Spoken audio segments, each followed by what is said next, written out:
নমস্কার বন্ধুরা, রিঙ্কু কিচেনে আপনাদেরকে স্বাগত জানাই।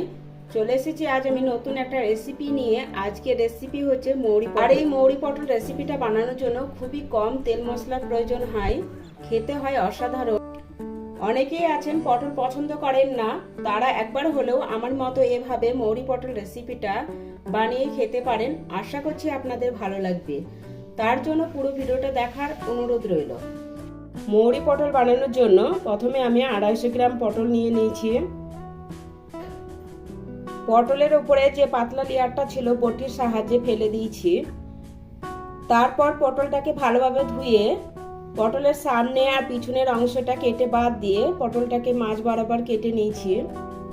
এবার এই পটলের উপর সামান্য পরিমাণে হলুদ গুঁড়ো দিয়ে দিচ্ছি, আর অল্প একটু লঙ্কার গুঁড়ো দিলাম, আর সামান্য লবণ দিয়ে ভালোভাবে মাখিয়ে নিব।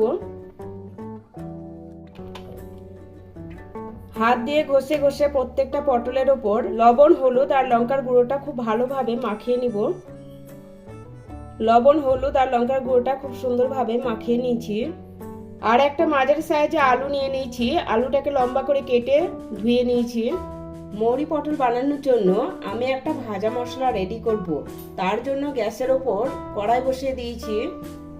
এই কড়াইতে দিয়ে দিচ্ছি 1.5 চামচ মৌরি, হাফ চামচ জিরে, অল্প একটু দারচিনির টুকরো। এবার অনবরত নাড়াচাড়া করে মশলাটা ভেজে নিতে হবে।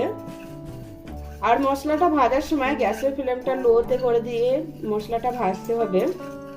হাই ফ্লেমে মশলাটা ভাজবেন না, তাহলে পুড়ে যেতে পারে। আর মশলাটা পুড়ে গেলে রান্নাটা খেতেও ভালো লাগবে না। মশলাটা থেকে যতক্ষণ না দারুণ একটা গন্ধ বের হচ্ছে ততক্ষণ ধরে এভাবে নাড়াচাড়া করে মশলাটা ভেজে নিতে হবে। 2-3 মিনিট সময় নিয়ে মশলাটা আমি ভেজে নিয়েছি। আর মশলাটা থেকে দারুণ একটা গন্ধ বেরিয়েছে। এবার মশলাটা একটা প্লেটে নামিয়ে ঠান্ডা হওয়ার জন্য রেখে দিব। ওই কড়াইতে পটলগুলো ভাজার জন্য 2 চামচ সরষের তেল দিয়ে দিচ্ছি। তেলটা গরম হয়ে গেছে, এবার আমি পটলগুলো দিয়ে দিব। এবার পটলগুলো উল্টে পাল্টে লাল লাল করে ভেজে নিব। আগে থেকে লবণ, হলুদ, লঙ্কার গুঁড়ো মাখিয়ে রেখেছিলাম, এই কারণে পটলগুলো ভাজতে খুব একটা বেশি সময় লাগবে না।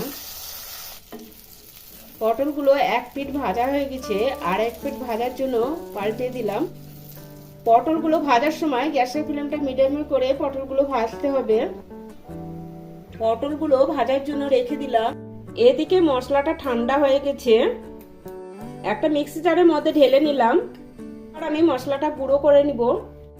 ভাজা মশলাটা গুঁড়ো করে নিয়েছি, ওই প্লেটের মধ্যে ঢেলে নিব। মশলাটা গুঁড়ো করতে করতে ততক্ষণে আমার পটল ভাজাগুলো রেডি হয়ে গেছে। পটলগুলো উল্টে পাল্টে ভাজতে 4-5 মিনিট সময় লেগেছে। এবার আমি একটা প্লেটে তুলে নিচ্ছি। ওই তেলের মধ্যে আরো 1 চামচ তেল দিয়ে দিচ্ছি।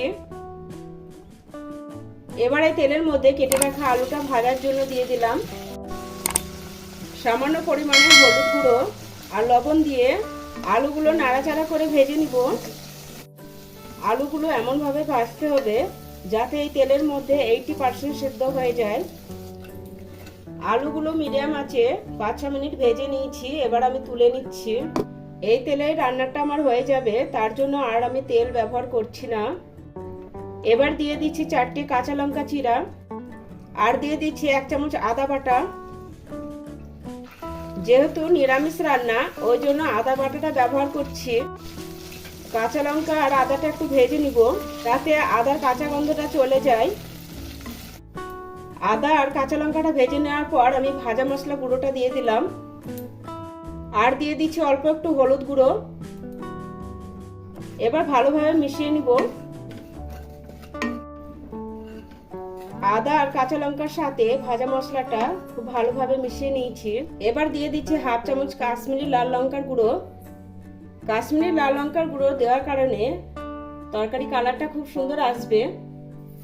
আর 1 চামচ চিনি দিয়ে দিলাম। যেহেতু এটা নিরামিষ রান্না, একটু মিষ্টি মিষ্টি হলে খেতে ভালো লাগবে। চিনিটা যদি রান্নায় পছন্দ না করেন তাহলে নাও দিতে পারেন। আর দিয়ে দিলাম স্বাদ অনুসারে লবণ।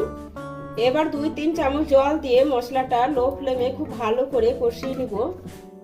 মশলাটা থেকে যতক্ষণ না তেল ছেড়ে আসছে ততক্ষণ ধরে মশলাটা খুব ভালোভাবে কষিয়ে নিব। মশলাটা থেকে তেল ছেড়ে দিয়েছে আর মশলাটা কষতে আমার 2-3 মিনিট সময় লেগেছে। মশলাটা থেকে দারুণ একটা গন্ধ বেরিয়েছে আর মশলাটা এভাবে কষিয়ে নিলে রান্নার স্বাদটাও বেড়ে যায়। এবার দিয়ে দিচ্ছি 1 বাটির একটু কম দুধ। আমার কাছে গরু দুধটা ছিল না, এই কারণে আমি পাউডার দুধটা গরম জলে মিশিয়ে ব্যবহার করছি। আপনাদের কাছে যদি গরু দুধটা থাকে গরু দুধটা দিয়েও এই রান্নাটা কমপ্লিট করতে পারেন। যদি গরু দুধ বা পাউডার দুধ দুটোর মধ্যে কোনোটাই না থাকে তাহলে গরম জল দিয়ে রান্নাটা কমপ্লিট করে নিতে পারেন, তাতে স্বাদের কোনো পরিবর্তন আসবে না। দুধটা যখন দিবেন তখন গ্যাসের ফ্লেমটা লোতে করে দিবেন, নাহলে অনেক সময় কি হয় দুধটা কেটে যায়। মশলার সাথে দুধটা খুব ভালোভাবে মিশিয়ে নিয়েছি। এবার ফোটার জন্য অপেক্ষা করব। ঝোলটা ফুটতে শুরু করে দিয়েছে। এবার ভেজে রাখা পটল আর আলুটা দিয়ে দিব। এবার খুব ভালোভাবে মিশিয়ে নিব। এই রান্নাতে আমি ঝালের জন্য লাল লঙ্কার গুঁড়োটা ব্যবহার করিনি, কারণ কাঁচা লঙ্কাটাতে ঝাল আছে, তার জন্য ঝালটা আপনারা আপনাদের পছন্দ মতো কম বেশি করে নেবেন। আলু আর পটলটা খুব ভালোভাবে মিশিয়ে নিয়েছি। এবার গ্যাসের ফ্লেমটা লো টু মিডিয়ামে করে দিয়ে ঢেকে 5 মিনিট মতো রান্না করলে রান্নাটা আমার কমপ্লিট হয়ে যাবে। 5 মিনিট পর ঢাকনাটা তুলে নিলাম। আলুগুলো খুব সুন্দরভাবে সেদ্ধ হয়ে গেছে। এবার গ্যাসটা বন্ধ করে দিলাম, দিয়ে 1 চামচ ঘি দিলাম। ঘিটা খুব ভালোভাবে মিশিয়ে নিব। ঘিটা দেওয়ার কারণে নিরামিষ রান্নার স্বাদটা বেড়ে যায় আর খেতেও হয় অসাধারণ। এবার ঢাকনা দিয়ে 2 মিনিট রেখে দিব, তারপরে পরিবেশন করব। 2 মিনিট পর ঢাকনা তুলে নিলাম। মৌরি পটল রেসিপিটা পুরোপুরি রেডি হয়ে গেছে। এবার আমি একটা প্লেটে তুলে নিচ্ছি পরিবেশনের জন্য। গরম গরম ভাত, রুটি আর পরোটার সাথে পরিবেশন করতে পারেন। আমার এই ভিডিওটা ভালো লাগলে অবশ্যই লাইক করবেন, বেশি বেশি করে শেয়ার করবেন। আমার চ্যানেলটা সাবস্ক্রাইব করা না থাকলে আমার চ্যানেলটা সাবস্ক্রাইব করার অনুরোধ রইল।